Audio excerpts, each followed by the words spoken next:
Hello ನಮಸ್ಕಾರ ಎಲ್ಲರಿಗೂ. Welcome back to Divya's vlogs. ಎಲ್ಲರೂ ಹೇಗಿದ್ದೀರಾ? ಎಲ್ಲರೂ ಚೆನ್ನಾಗಿದ್ದೀರಾ ಅಂತ ಭಾವಿಸ್ತಾ ಇವತ್ತಿನ ವಿಡಿಯೋನ ಸ್ಟಾರ್ಟ್ ಮಾಡ್ತಾ ಇದ್ದೀನಿ. ಇದು ಈವ್ನಿಂಗ್ ಬ್ಲಾಗ್ ಆಗಿರುತ್ತೆ, ಶಿವರಾತ್ರಿ ಹಬ್ಬದ್ದು. ಎಲ್ಲರಿಗೂ ಶಿವರಾತ್ರಿ ಹಬ್ಬದ ಹಾರ್ದಿಕ ಶುಭಾಶಯಗಳು ಅಂತ ಹೇಳ್ತಾ, ಇಲ್ಲಿ ನಾನು ಹಲಸಂದಿ ಬೇಳೆನ ಮಧ್ಯಾಹ್ನ ನೆನೆನಿಟ್ಟಿದ್ದೆ.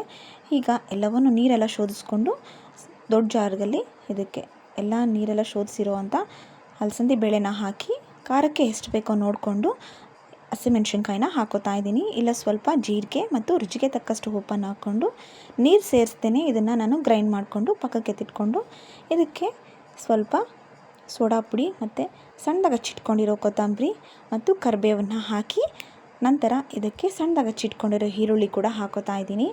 ಈರುಳ್ಳಿನ ಸ್ಕಿಪ್ ಮಾಡ್ಕೋಬೋದು, ಇದನ್ನು ನಾನು ಸಪ್ರೇಟಾಗಿ ಮಾಡ್ಕೋತಾ ಇದ್ದೀನಿ. ಇದು ಉಪವಾಸ ಇರೋದ್ರಿಂದ ಈರುಳ್ಳಿನ ತಿನ್ನಬಾರ್ದು ಅಂತ ಹೇಳ್ತಾರೆ.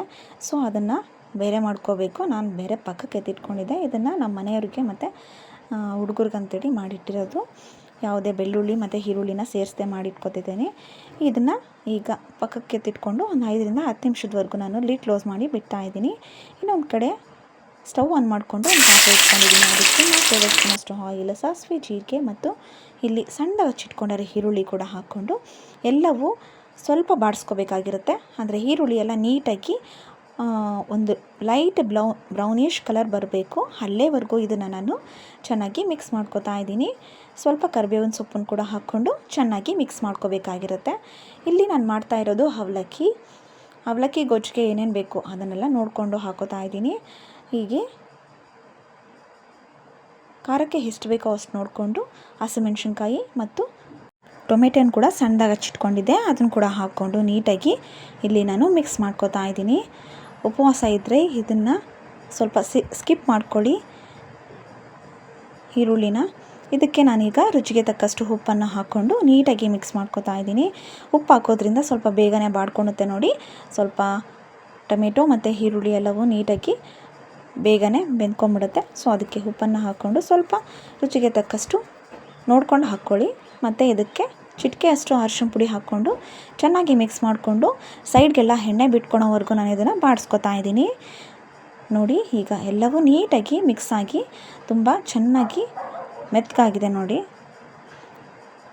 ಈಗ ಇದನ್ನು ಸೈಡ್ಗೆ ಇಟ್ಕೊಂಡು ಸ್ವಲ್ಪ ನಾನು ಇದನ್ನು ಬೇಯಕ್ಕೆ ಬಿಡ್ತಾ ಇದ್ದೀನಿ. ಇನ್ನೊಂದು ಕಡೆ ಸಾಯಂಕಾಲ ಆಗಿರೋದ್ರಿಂದ ನಮ್ಮ ಮನೆಯಲ್ಲಿ ಸ್ವಲ್ಪನೇ ಕಾಫಿ ಮತ್ತು ಟೀ ಕುಡಿಯೋ ಅಭ್ಯಾಸ ಇದ್ದೇ ಇರುತ್ತೆ ನೋಡಿ. ಈಗ ನಮ್ಮವ್ರಿಗೆ ಸ್ವಲ್ಪ ಕಾಫಿ ಮಾಡಿಕೊಂಡು ನಾನು ಸ್ವಲ್ಪ ಕಾಫಿ ಕುಡಿದು ನಂತರ ಎಲ್ಲ ಇನ್ನೂ ಕೆಲಸ ಇದೆ, ಸೊ ಅದನ್ನು ಕೂಡ ಸ್ಟಾರ್ಟ್ ಮಾಡಿಕೊಂಡು ಮುಗಿಸೋಣ ಅಂತ ಅಂದ್ಕೊಂಡಿದ್ದೆ. ಈಗ ನೆಕ್ಸ್ಟ್ ಕಾಫಿ ಎಲ್ಲ ಕುಡ್ಕೊಂಬರೋಣ. ನೆಕ್ಸ್ಟ್ ಇದಾದಮೇಲೆ ನಮ್ಮ ಯಜಮಾನರು ಅವರೇ ವಡೆ ಹಾಕ್ತಾಯಿದ್ದಾರೆ, ನೋಡ್ತಾ ಇರ್ಬೋದು. ಅವ್ರಿಗೆ ಅಡುಗೆ ಕೂಡ ಚೆನ್ನಾಗಿ ಮಾಡೋಕ್ಕೆ ಬರುತ್ತೆ, ಬಟ್ ನನ್ನ ಹತ್ರ ತೋರಿಸ್ಕೊಳಲ್ಲ. ವಡೆ ಚೆನ್ನಾಗಿ ಹಾಕಿದ್ರು ನಿಜವಾಗ್ಲೂ. ನಾನೆಲ್ಲ ಸೈಡ್ಗೆಲ್ಲ ಮಾಡಿಕೊಂಡು ಪಕ್ಕಕ್ಕೆ ತಿಟ್ಕೊಂಡಿದ್ರೆ ಬೇಡ ನಾನು ಮಾಡ್ತೀನಿ ಅಂಥೇಳಿ ಈಗ ಅವರೇ ಮಾಡ್ತಾಯಿದ್ದಾರೆ. ಎಷ್ಟು ಚೆನ್ನಾಗಿ ಮಾಡಿದ್ದಾರೆ ನೋಡಿ. ಅವ್ರಿಗೆ ಅಡುಗೆ ಮಾಡೋದು ಕೂಡ ತುಂಬ ಕಷ್ಟ, ಬಟ್ ನನ್ನ ತೋರಿಸ್ಕೊಳ್ಳಲ್ಲ ಅಷ್ಟೇ. ಯಾವಾಗಾದರೂ ಮಾಡೋದಂದರೆ ಮಾಡ್ತಾರೆ, ಹೆಲ್ಪ್ ಮಾಡ್ತಾರೆ, ತುಂಬಾ ಹೆಲ್ಪ್ ಮಾಡೋದು ತುಂಬ ಲಕ್ಕಿ ಅಂತ ಹೇಳ್ಬೋದು ನಾನು. ಈಗ ವಡೆ ಕೂಡ ಎಲ್ಲ ರೆಡಿ ಆಗಿಬಿಟ್ಟು, ಸೊ ಇದೆಲ್ಲ ಮುಗಿಸ್ಕೊಂಡಾದ್ಮೇಲೆ ನೆಕ್ಸ್ಟ್ ಪಕ್ಕಕ್ಕೆ ತಿಟ್ಕೊಂಡಿದ್ವಲ್ಲ ಗೊಜ್ಜನ್ನ, ಅದಕ್ಕೆ ನಾನು ಈಗ ಹುಣಸೆ ಹಣ್ಣಿಂದು ರಸ ಹಾಕ್ತಾಯಿದ್ದೀನಿ. ಸ್ವಲ್ಪ ಎಲ್ಲ ನೀಟಾಗಿ ಕಿವುಚ್ಕೊಂಡ್ಬಿಟ್ಟು ಚೆನ್ನಾಗಿ ರಸ ಎಲ್ಲ ಹಾಕ್ಬಿಟ್ಟು ಈಗ ಅದನ್ನು ಕೂಡ ಸ್ವಲ್ಪ ಹೊತ್ತು ಒಂದು 5ರಿಂದ 10 ನಿಮಿಷದವರೆಗೂ ಬೇಯಿಸ್ಕೊಂಡು ಈಗ ಅವಲಕ್ಕಿನ ನೆನೆಸಿಟ್ಟಿರೋದ್ರಲ್ಲ ಅದನ್ನು ಹಾಕ್ಕೊಂಡು ಸ್ವಲ್ಪ ಕೊತ್ತಂಬರಿ ಸೊಪ್ಪು ಹಾಕ್ಕೊಂಡ್ಬಿಟ್ರೆ ರೆಡಿ ಆಗಿಬಿಟ್ಟಿರುತ್ತೆ. ನೋಡಿದ್ರಲ್ಲ ಫ್ರೆಂಡ್ಸ್ ಇವತ್ತಿನ ವಿಡಿಯೋ. ನಿಮ್ಗೇನಾದರೂ ಇಷ್ಟ ಆಗಿದ್ದರೆ please like and share and subscribe ಮಾಡಿ. ಮತ್ತು ಇನ್ನೊಂದು ಸರಿ ಎಲ್ಲರಿಗೂ ಮಹಾಶಿವರಾತ್ರಿ ಹಬ್ಬದ ಶುಭಾಶಯಗಳು. Thank you.